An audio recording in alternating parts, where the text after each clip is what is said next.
इतना तुमने पढ़ाई किया, इतना तुमने सब कुछ किया, तो गाँव में जाके क्या करोगे? तुम ये जॉब करो, तुम्हें ये फैसिलिटीज़ मिलेंगी, आईएएस बनो या मतलब जो भी है, तुम्हें सरकारी गाड़ी मिलेगी या फिर तुम ये करो। तो थोड़ा-सा रुझान जो है गाँवों की तरफ कम हो जाता है। किस तरीके के दौर में हम लोग आज हैं कंटेंट के लेवल पे? आज वो प्लेटफ़ॉर्म है जहाँ पे आपके पास कोई भी टैलेंट है, अगर आप डांसर हो, अगर आप एक्टर हो, अगर आप राइटर हो, तो आप इमीडिएटली वो एग्ज़ीक्यूट करके through your phones and by your phones वो आप बता सकते हो।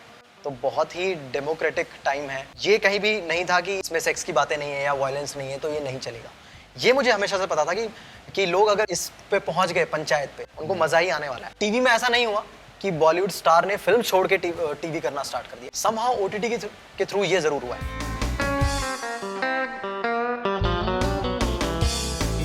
I am open for web shows, OTT, movies. अच्छा कैरेक्टर हो, अच्छी कहानी हो, I will do it.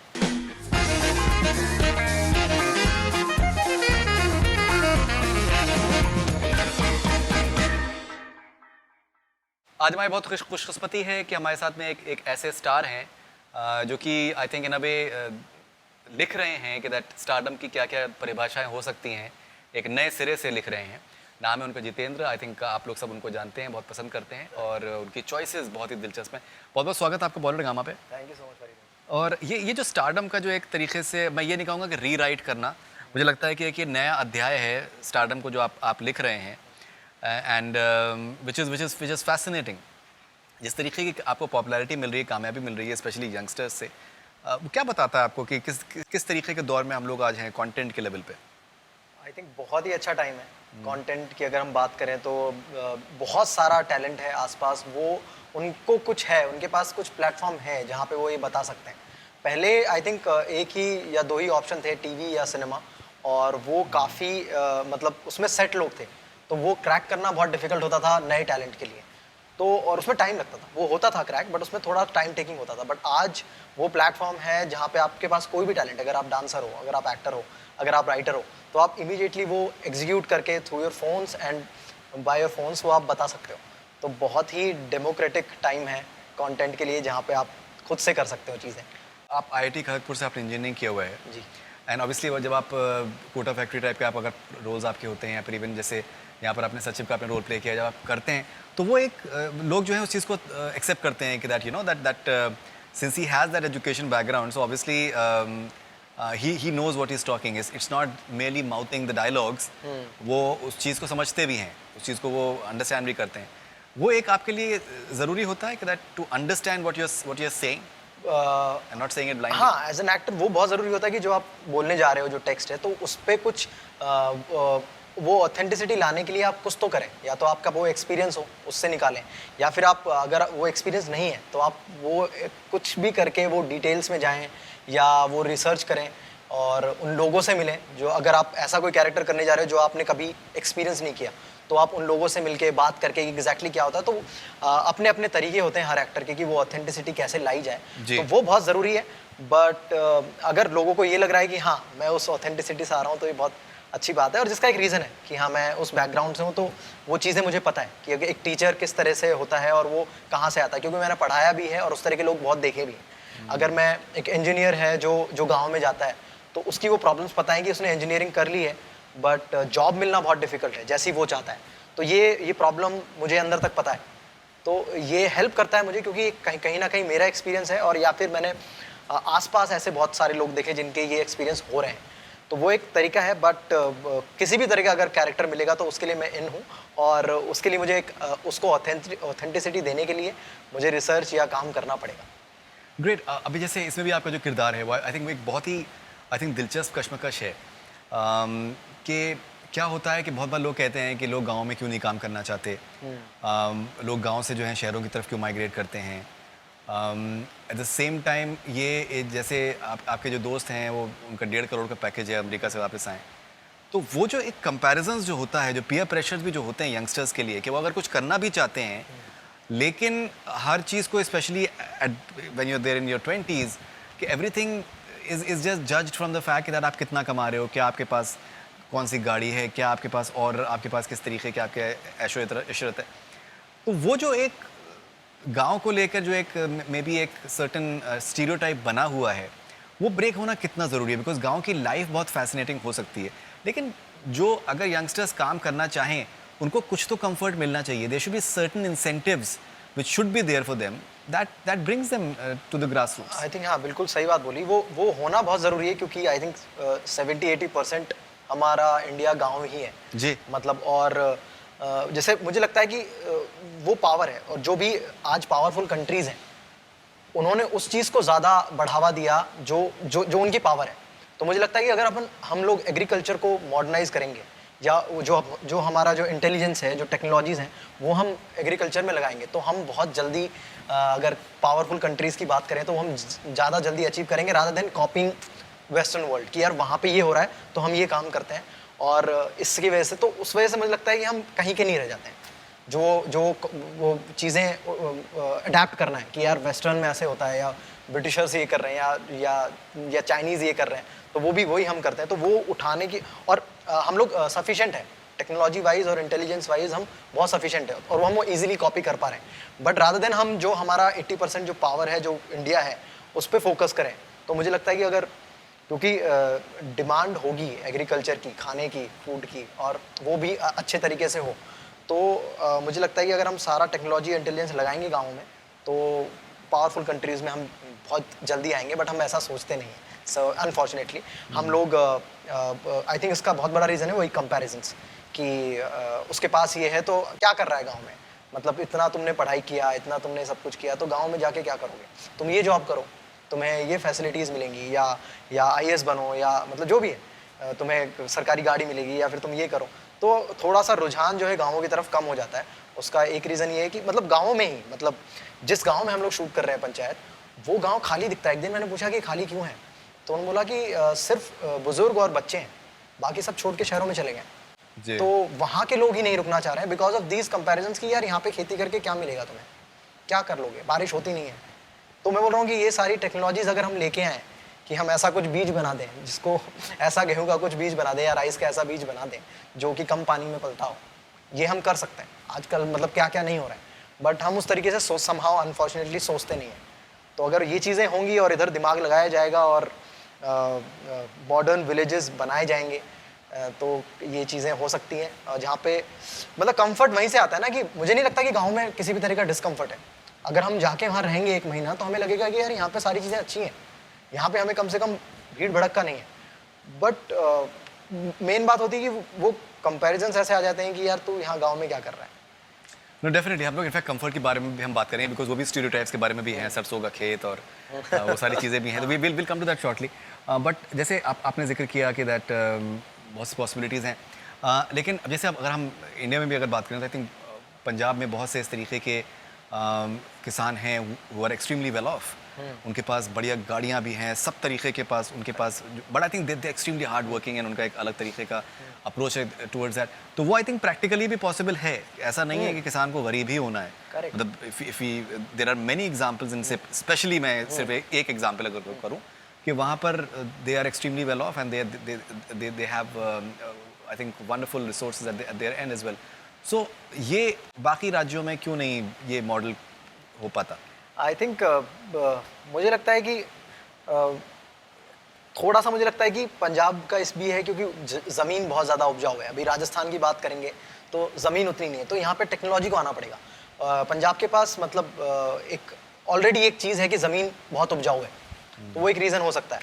But अगर हम राजस्थान की बात करें, हाँ मध्य प्रदेश की बात करें, तो वो ज़मीन उतनी उपजाऊ नहीं है जितनी यूपी और पंजाब और हरियाणा की है. तो वो एक रीज़न हो सकता है. बट यहाँ पे अगर ठीक से नई टेक्नोलॉजी आए और मतलब और कुछ और रिसर्च हो कि यहाँ पे क्या अच्छा हो सकता है, यहाँ पे और क्या चीज़ें हम ज़्यादा डेवलप कर सकते हैं राइस के अलावा, जो जिसके लिए ज़्यादा पानी चाहिए और वो इन राज्यों में कम है, तो उस तरह के पर्टिकुलर रिसर्च हो और वो ज़्यादा अग्रेसिवली हो, तो मुझे लगता है कि ये चीज़ें, वो वहाँ का भी एग्रीकल्चर उतना ही डेवलप हो सकता है जितना हम पंजाब या हरियाणा में दिखते हैं. ग्रेट. अच्छा, एक और भी चीज़ बहुत इंपॉर्टेंट है कि दैट जो यंगस्टर्स स्पेशली हैं, तो यंगस्टर्स को आई थिंक मेरे ख्याल से हर कोई पैसा कमाना चाहता है एंड एक कंफर्ट चाहता है. But at the same time एक जब आप अगर आपकी अच्छी एजुकेशन होती है, आप अच्छे अगर परिवार से आप हैं, तो वो एक सेल्फ रिस्पेक्ट भी नेचुरली आता है बहुत हद तक. लेकिन जैसे वो एक जो चैप्टर है एक औकात, और वो जो एमएलए जिस तरीके से ह्यूमिलिएट करता है सचिव को, तो वो हमारे पास जो एक जो कल्चर है, आपको लगता है कि यंगस्टर्स को वो एक डिसुएड करता है एक तो गवर्नमेंट जॉब्स में आने में इन अ वे एज वेल, और गांव तो खैर फिर बहुत दूर की बात हो जाती है। हाँ, हो सकता है जो वो हायरार्की है जी। वो कहीं न कहीं लोगों को लगता है कि यार उन चंगुल में क्यों फँसना है। मुझे कुछ काम आता है या मेरी कोई नॉलेज है, मैं उस पे ज़्यादा डिपेंड करके अपना कुछ बना लेता हूँ शहरों में जाके, और वहाँ पे मैं सब ये सारी चीज़ें कर पाऊँगा विदाउट एनी हायरार्की। तो वो एक रीज़न एग्ज़ैक्टली हो सकता है कि वो है कि मतलब मुझे कोई भी काम कराने के लिए बहुत सारे स्टेजेस से गुजरना पड़ेगा, जो कि बहुत छोटा सा काम है। तो वो हमेशा से रहा है कंट्री में, तो वो हमें सबसे पहले ख़त्म करना पड़ेगा हर लेवल पे आके, तो वो चीज़ें हो पाएंगी ईजीली। राइट। एंड जैसे मैंने आपसे शुरू में मैं आपसे जिक्र कर रहा था कि आई थिंक जो पेस है इसकी शो की बहुत ही अच्छी पेस है कि वो आप किसी तरीके से कोई भी डेलिबरेट कोशिश नहीं है अटेंशन को अट्रैक्ट करने का, या फिर कुछ भी कोई भी किसी तरीके के कोई उसमें स्टीमी सीन्स नहीं हैं, कुछ भी नहीं है। इवन इफ जो लड़की है, जो डांसर है, वो भी कहीं ना कहीं आपको कुछ सिखा के चली जाती है कि आप भी तो नाच ही रहे हैं। हाँ। तो हर कोई कहीं ना कहीं किस तरीके से नचनिया है ही, मतलब वो भी which is fascinating. If you can maybe talk about something about the pace of the show and why it was important to, and even in terms of theatrics, camera movements बहुत ही ज़्यादा मतलब सिंपल हैं और सादा हैं, और I think सादगी जो है वो अट्रैक्ट करती है। हाँ, you become a part of that world after point of time. Correct. मतलब इस तरह का पेस पे कोई शो बने और उसमें मैं काम करूँ, ये मेरी बहुत पहले से इच्छा थी। बिकॉज बहुत पहले कॉलेज में मैंने एक प्ले देखा था, मतलब बॉम्बे से लोग आए थे, उन्होंने परफॉर्म किया था, तो उसका ना पेस बहुत आराम से था, और उन्होंने पूरी तरह से इंगेज रखा था और एंटरटेन किया था। ऐसा नहीं कि कोई भी सिर्फ इंगेज हो रहा है मज़ा नहीं आ रहा है, ऐसा नहीं था। इंगेज होके वो चीज़ें मज़ा आ रहा था, तो मुझे लगा कि ये इंटरेस्टिंग कुछ हो रहा है। तो मैंने कॉलेज में भी विश्वपति सरकार जो राइटर हैं पिक्चर्स के, उनको वो हम साथ में कॉलेज में थे, तो मैंने उनको बोला कि अपन भी कोई ऐसा प्ले करते हैं ना जिसमें थोड़ी रियल चीज़ें हो रही हों। और तो उनको मेरी बात समझ में आई, उन्होंने प्ले बनाया, लेकिन रिहर्सल्स के टाइम हम लोग परेशान हो रहे थे कि नहीं यार, यहाँ पे कोई लाइन आना ज़रूरी होगा, वरना लोग बोर हो जाएंगे, वरना लोग भाग जाएंगे। और मैंने बोला कि नहीं, अपन जिस थॉट से अपन ने चीज़ें शुरू की हैं वो रखते हैं, उस पेस पे आके बात करते हैं और उतना ही रियल रखते हैं। जो भी एक्टिविटी हो रही है स्टेज पे, हम उनको उतना ही रियल रखते हैं और करते हैं ना एक्सपेरिमेंट। कौन सा अपन को, मतलब टमाटर ही तो पड़ेंगे करते हैं ये वाला एक्सपेरिमेंट। तो वो किया और वो बहुत अच्छे से वर्क किया। तो वो एक कॉन्फिडेंस, वो कन्विक्शन आया कि लाइफ में कभी कुछ ऐसा करने को मौका मिला जिसका पेस हम इस लेवल पे दिखा सकें, तो ज़्यादा डरना नहीं है, कन्विक्शन के साथ जाना है और इट विल वर्क। एंड वो हुआ पंचायत के साथ कि अगर जब वो सोचा जा रहा था, तो सीन्स जब लिखे जा रहे थे, तो मेरे को तो इमीडिएटली सुनाए जाते थे कि ये सीन है और इस तरह की लाइंस हैं। तो मुझे लगता था कुछ है ही नहीं, मतलब 4 लोग आके लाइंस बोलेंगे, बट जिस तरीके से डायरेक्टर ने और राइटर ने वो सोचा हुआ था, जो भी मूवमेंट्स हैं कि वो किस तरह के लोग, मतलब किस जगह पे हम बैठे होंगे, किस तरीके से बात करेंगे, वो ज़्यादा मैटर कर रहा है rather than lines, rather than pace. और वो कन्विक्शन उनकी तरफ से आया, एंड आई ऑल्सो रियलाइज़ कि हाँ, ये कहीं ना कहीं मुझे करना था, एंड वो चीज़ आज हो रही है। एंड मुझे ये पता था कि शो कोई देखेगा तो उसको पसंद आएगा, ये नहीं पता था कि ये इतने सारे लोगों तक पहुंचेगा ये शो, इसका आइडिया बिल्कुल नहीं था। पर ये ज़रूर था कि जिस तरह से बना रहे हैं, जिस तरीके से सोच रहे हैं, ये एक अपने ही तरीके का एक शो है और इट विल वर्क। मतलब जो भी देखेगा, शो तो पसंद इस तरीके से किया जा रहा है कि 20 तारीख को उसको ऑफिशियल लॉन्च था, 18 तारीख में लॉन्च कर दिया गया। और अभी आज के टाइम पे मैं अगर किसी से भी, अगर जैसे हम लोग पूछते हैं, बात करते हैं, people have seen it. Like मेरी टीम में यंग लड़के हैं, मैं कल ऐसे मैं जिक्र कर रहा था कि ऐसे तो हमने देखा वो आंखों में एक चमक आ जाती है, यू नो, पंचायत का जिक्र करते ही आंखों में एक चमक आ जाती है, विच इज़ ऑलवेज सी। जो भी मेरा तजुर्बा है, तो हमें अंदाज़ा होता है कौन सी फिल्म गर्म है, कौन सी फिल्म बैठने वाली है। बहुत बड़ी फिल्में जिनमें बहुत खर्चा किया गया प्रमोशंस पे, लेकिन एक पॉइंट ऑफ टाइम के बाद में वी नो कि दैट इस फिल्म का कुछ नहीं होने वाला है। सो वो जो आंखों में चमक होती है, I think that's a very positive sign, and ये पंचायत के साथ में हो रहा है। And we've got like a massive audience in India, and जो रीच है आई थिंक OTT की वो कमाल की है। Do you find it fascinating that people are appreciating content जिसमें सेक्स नहीं है, जिसमें आंखों की मोहब्बत है, नज़ाकत वाली, डबल थैंक यू वाली मोहब्बत है। वो व्हाट्सएप पे मैसेज आ जाता है तो उसमें मतलब एक लगता है कि दिन बन गया। सेंस ऑफ ह्यूमर है, सटल सेंस ऑफ ह्यूमर है, मुद्दों के बारे में बात की जा रही है, इंपॉर्टेंट इश्यूज़ के बारे में बात की जा रही है, do you find it in a way somewhere vindicated कि दैट ऐसा कंटेंट जिसका कि ट्रेडिशनल कुछ भी उसके अंदर ऐसा वो नहीं है कि that immediately just attracts attention, it's not trying to attract attention? मुझे लगता है कि एज एन ऑडियंस हम लोग रेडी हैं कि हमको जो भी कंटेंट दिखाया जा रहा है हम उसमें मज़े ढूंढेंगे। अगर हम थिएटर में बैठे हैं, पैसे दे के आए हैं, या फिर हम OTT में हमने कुछ क्लिक किया है, बहुत सारी चीज़ों में से कोई सेलेक्ट करके क्लिक किया है, तो जो भी हमको दिखाया जा रहा है उसमें हम मज़े ढूंढेंगे, चाहे वो हम देखना चाह रहे थे या नहीं, ठीक है, चाहे उसमें वायलेंस है। तो अगर हमने क्लिक करके वहाँ गए हैं तो हम कहीं ना कहीं उसमें लगेगा कि हाँ, पर वो ये कि जो भी दिखाया जाएगा और उसमें मज़े ढूंढेगी ऑडियंस। तो ऑडियंस रेडी है हर तरह के कंटेंट के लिए। तो ऐसा नहीं है कि उनको अगर हमने कुछ एकदम ही यूनिक दे दिया तो वो एक्सेप्ट नहीं कर पाएंगे अगर वो अच्छा नहीं है तो। मतलब वो अगर अच्छा नहीं है तो ही वो अनएक्सेप्टेड होगा, कि एकदम ही कुछ बिजार बना दिया और बिल्कुल ही समझ नहीं आ रहा है तो बात अलग है। अदरवाइज वो लोग रेडी है, मुझे ऐसा लगता है। तो ये कहीं भी नहीं था कि ये इसमें सेक्स की बातें नहीं है या वायलेंस नहीं है तो ये नहीं चलेगा। ये मुझे हमेशा से पता था कि लोग अगर इस पे पहुंच गए पंचायत पे, जो कि डिफ़िकल्ट काम था उस टाइम पे, कि यार कौन देखेगा, इतनी सारी चीज़ें हैं, इतने सारे उस टाइम पे बॉलीवुड स्टार्स भी स्टार्ट हो गए थे, तो कहीं खोने का डर ज़रूर था। बट अगर कोई यहाँ तक पहुँच गया तो उनको ऐसा नहीं लगेगा कि हम ये क्यों देख रहे हैं, उनको मज़ा ही आने वाला है। तो वो कहना गलत है कि ऑडियंस को इस पर्टिकुलर तरह की चीज़ें देखनी है या इस पर्टिकुलर तरह की चीज़ें नहीं देखनी है। वो हर तरह का कंटेंट देखना चाहती है और उनको मज़ा आता है देखने में।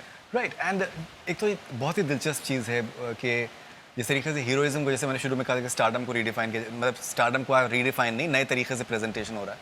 और इवन हीरोइज्म को जिस तरीके से एक मेरे ख्याल से इन्वेंट किया जा रहा है, मैं रीइन्वेंशन नहीं कहूँगा, वो भी दिलचस्प है कि वो रिंकी जो है उसको लड़का जो है वो परेशान कर रहा है, तो वो आती है मदद मांगने के लिए सचिव जी के पास में, और सचिव जी कहते हैं कि चाय पीते हैं, चाय पीने से आइडियाज़ आते हैं, और फिर वो उनको स्पीकर के ऊपर वो उनको हड़काते हैं, हड़काने को कहती हैं।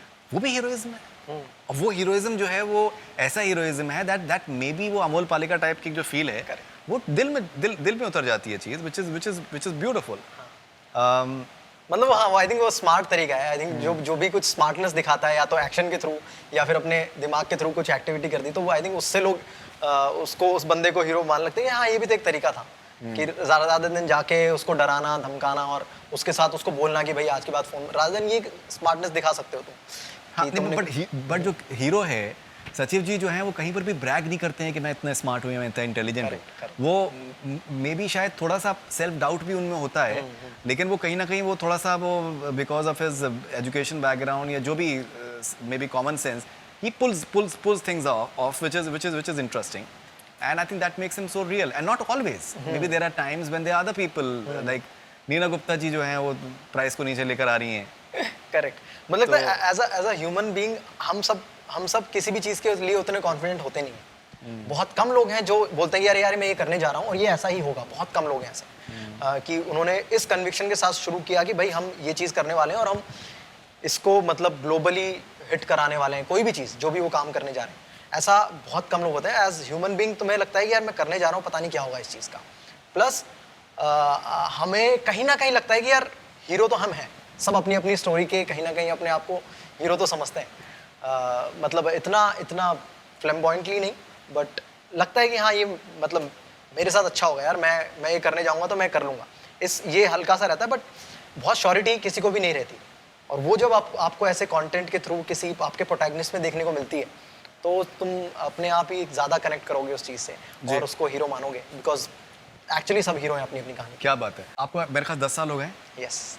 जब आप पहली बार जब बॉम्बे अपेरेंटली आप आए थे तो आप गरीब रथ में अपेरेंटली आप आए थे। सो जैसे एक तरीके का कास्ट सिस्टम है कि फिल्म्स जो हैं वो एलीट है, television even though it's very popular, maybe शायद it's considered to be that you have not arrive till the time you made a mark in movies for example. फिर अभी जैसे OTT का एक हो गया है, डिजिटल कंटेंट जब आप लोग कर रहे थे तो वो एक तरीके से नीश माना जाता था। ये जो कास्ट सिस्टम का बहुत हद तक मेरे ख्याल से जो एक ब्रेक अवे हो रहा है अभी, आई थिंक हर कोई अपनी अपनी एक फ़ैन फॉलोइंग बना चुका है एंड ऑडियंस जो है वो रेडी है एक तरीके के अपने स्टार्स को चुनने के लिए और उनको बनाने के लिए। तो आपको कुछ लगता है कि ये कास्ट सिस्टम को थोड़ा सा आउटडेटेड है या फिर maybe things are evolving, कुछ बेहतर हो रही हैं? आई थिंक चीज़ें इवॉल्व हुई हैं।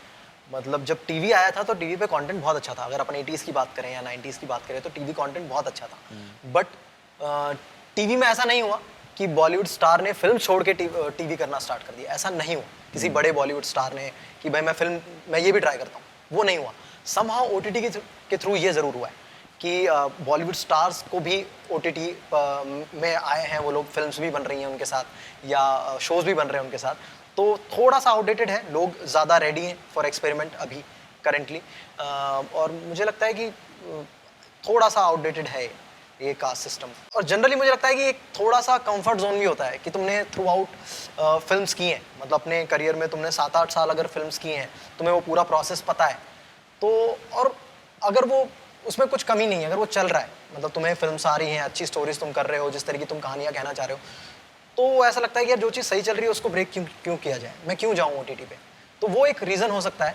बट आजकल ऐसा नहीं है, लोग सोचते हैं कि हाँ कुछ करते हैं एक्सपेरिमेंटल, और वहाँ उसका स्कोप ओटीटी पे ज़्यादा है, जहाँ पे नए तरह के राइटर्स नई तरह की चीज़ें सोच करके आपको ऑफर करते हैं। तो डिफ़िकल्ट हो जाता है मना करना कि यार मैं तो फिल्म से करूँगा। वो डिफ़िकल्ट हो जाता है जब तुम बहुत ही इंटरेस्टिंग चीज़ सुनते हो और वो वेब शो है, तो तुम इस वजह से रिजेक्ट नहीं करोगे कि यार ये वेब शो है। तो वो चीज़ ज़रूर चेंज हुई है मेरे हिसाब से। आप अपने मतलब करियर को आप किस तरीके से देखते हैं? क्या आपके लिए फ्रॉम हियर ऑन क्या आपके लिए इम्पोर्टेंट है? आपने फिल्म भी आपने करी हुई है कि आप फिल्म्स आप करना चाहते हैं, आप ओटीटी पे आप करना चाहते हैं। How do you personally look at your journey and how should it take off from here? Experience दोनों का अलग है, काम करने वाइज भी और देखने वाइज भी। अगर मैं ओटीटी पे कोई कंटेंट देखता हूँ या मैं थिएटर में कोई कंटेंट देखता हूँ, दोनों का एक्सपीरियंसेस अलग अलग है। सेम मुझे लगता है कि हाँ, कि जब आप सीरीज़ करते हो तो कोई भी कैरेक्टर हो, बहुत अच्छे से डेवलपमेंट दिखता है, या मतलब जो भी है, जिस तरीके से उसका एक्सपोजर होता है किसी भी कैरेक्टर का, ठीक ठाक होता है सीरीज़ में, क्योंकि वो टाइम मिलता है तुम्हें। फिल्म्स में उतना टाइम नहीं मिलता। फिल्म्स में तुम स्टोरी, एक बहुत बड़ी स्टोरी को बहुत कॉम्पैक्ट तरीके से दिखाना चाहते हो, 1.5-2 घंटे में दिखाना चाहते हो, तो उसका एक अलग एक्सपीरियंस है। तो कई बार तुम वो एंजॉय करना चाहते हो कि यार नहीं यार, शोज़ अभी बहुत हो गए, बहुत लंबा शूट होता है, बहुत सारी डिटेलिंग करनी पड़ती है, थोड़ा एक फिल्म भी करते हैं। तो वो तुम अपना मूड पे डिपेंड करता है कि यार तुम किस तरह का एक्सपीरियंस इस मोमेंट पे चाहते हो। तो वैसा है मेरा। I am open for web shows, OTT, movies. अच्छा कैरेक्टर हो, अच्छी कहानी हो, I will do it. Okay, आपने सीज़न 3 के बारे में भी आपने बात करी है कि सीज़न 3 जो है that it's going to be exciting. You know, एक कल नीना जी से और बाकी आपके जो स्टार कास्ट हैं उनसे भी मेरी बात हो रही थी, तो मैंने उनसे यही कहा कि एक तो मुझे जो बात अच्छी लगी पंचायत में कि सड़क के बारे में बात हो रही है, शौचालय के बारे में बात हो रही है, तो कहीं ना कहीं आई थिंक मुद्दों के बारे में बात हो रही है जो कि लोगों से वाकई में सही मानों में कनेक्टेड हैं and that takes them in a way forward. और जिस तरीके से आजकल हम लोग न्यूज़ चैनल्स में जिस तरीके के मुद्दों में हम देखते हैं, तो हमें लगता है कि पता नहीं हम ये तो हम सही हैं या फिर वो सही हैं। तो आपको लगता है कि दैट एक ऐसे मुद्दे जब उठाए जाते हैं जो कि वाकई में विच बेनिफिट पीपल, और अगर उस पर पॉलिटिक्स अगर करनी भी है तो ऐसे मुद्दों पे करो जो कि लोगों को आगे ले जाएं, वो कितना ज़रूरी है? As a someone who's from IIT and you could have easily gone to US and got like a hefty pay packet over there and just served them instead of coming here and doing the content which definitely is more than money making exercise for you. Panchayat, मुझे ऐसा लगता है जितना आप invested दिख रहे हैं उसके अंदर, कि it's more than that. ये मतलब काफ़ी थोड़ा बड़ा सवाल है कि IIT, मतलब ये कभी नहीं सोचा था कि मैं IIT से US चले जाऊंगा और इतने पैसे कमा लूँगा, या वो ऑप्शन था नहीं मेरे पास। मतलब जेन्युइनली बोलूँ तो मैं उतना अच्छा इंजीनियर हूँ नहीं, या उस तरह के कभी इंस्पिरेशंस थे नहीं कि मैं कोई ऐसी टेक्नोलॉजी बना दूंगा जिससे बहुत सारे लोगों को फ़ायदा होगा, या उस तरीके से मोटिवेटेड मैं कभी था नहीं। जिस तरीके से आपने अपना सवाल रखा है कि आप पंचायत इसलिए बना रहे हो कि बहुत सारे लोग मोटिवेट हों और ये बहुत ज़रूरी चीज़ है, इस तरह से कभी भी मैंने कंटेंट के लिए नहीं सोचा नहीं था। मेरे को बस मेरी एक हॉबी थी एक्टिंग, और उस टाइम पे वही एक ऑप्शन नज़र आ रहा था कि कुछ लोग कॉलेज से जाके एक चैनल बनाने वाले हैं यूट्यूब पे जहाँ पे वो लिखेंगे और उसमें एक्टिंग होगी, और मेरी जॉब नहीं है तो मैं जाके कर लेता हूँ। सिर्फ इतना सा ही थॉट प्रोसेस था। विथ जो भी है 10 साल की जो जर्नी है, बीच में कभी ये लगा कि हाँ कहानियाँ वो कहनी है जो मज़ेदार हो, जो कुछ जिनका कुछ क्या बोलते हैं, जो ऑथेंटिक हो, जिनका कुछ जो कुछ लेके जाएं लोगों के पास, कोई मैसेज या मतलब कुछ जो इमोशन हो उस कहानी के पीछे, वो जेन्युइन हो, वो मूव करे लोगों को। ये ज़रूर आया विद टाइम। इनिशियली वो नहीं था। इनिशियली तो यही था कि यार कोई कैरेक्टर मिल जाए करने के लिए, और किसी भी फिल्म में, किसी भी तरह की फिल्म में, यही था। बट नाउ हाँ, with Panchayat and with Kota factory कुछ समझ में आया है कि हाँ, इस तरह की कहानियाँ, इस तरह के इमोशंस ज़रूरी हैं एज क्रिएटर। अगर तुम इस साइड हो, अगर as film maker, as an actor, तुम्हें इस तरह की स्टोरीज बतानी पड़ेंगी और बतानी चाहिए। ग्रेट।